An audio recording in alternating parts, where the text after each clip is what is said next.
You're looking to buy solar panels and possibly battery storage.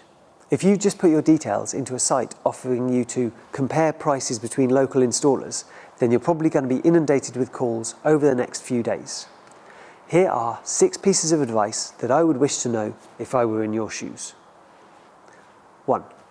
The best return on investment is usually found by putting as many panels as you can on the roof. By the time you've paid for labour, project management, scaffolding, inverter and battery, the price of the actual panels is comparatively low, so it's usually a good idea to cover all of the unshaded roof space. Sometimes it even makes sense to put them on a north-facing roof too. 2. The workmanship warranty is the most important one. You can have a 30-year product warranty on a solar panel, but if it fails, are you really going to deal with the solar panel company directly? Are you going to return the panel to them, swap it for a new one and replace it in your system? The same question can be asked of your inverter and battery storage. Some companies offer a workmanship warranty that's as short as 2 years. One problem with this is that there are, for example, ways to fix solar panels to tile roofs that will probably be watertight for around 2 to 5 years, but I wouldn't recommend them.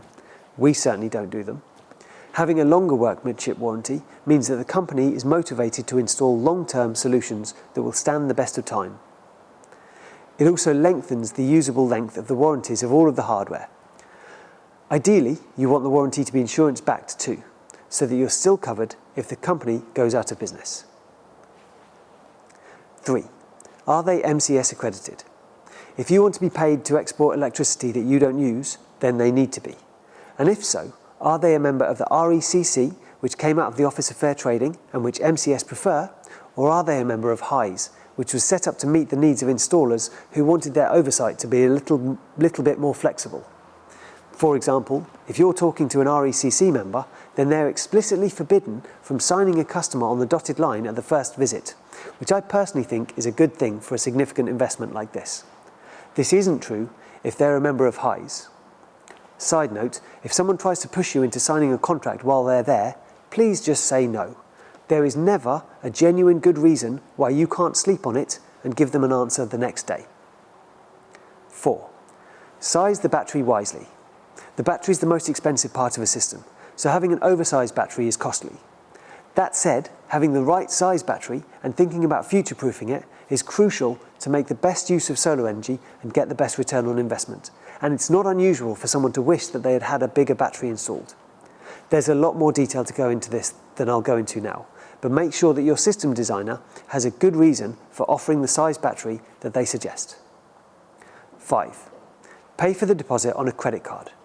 Even if you only pay a £100 deposit on a credit card, that means that the entire cost of the install is covered under Section 75 protection, which means that if the company that you're dealing with doesn't supply you with the goods and services that they've described, or they go bust, then the credit card company is jointly and severally liable for any breach of contract or misrepresentation.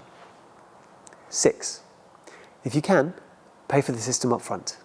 If you need a loan, get it from the bank rather than the installer. Even if the installer says that they're giving you 0% loan, they have to inflate the price to meet this. And the loan that you would get from an installer would be a solar loan, which will typically be at about 12%. If you get a loan from the bank, you can get that as a home improvement loan, and then it's more likely to be around 6%. For a £10,000 system over 10 years, the loan that you get from your installer will cost you an extra £3,500. For more advice on best practice when it comes to home renewables, visit our Knowledge Hub or get in touch.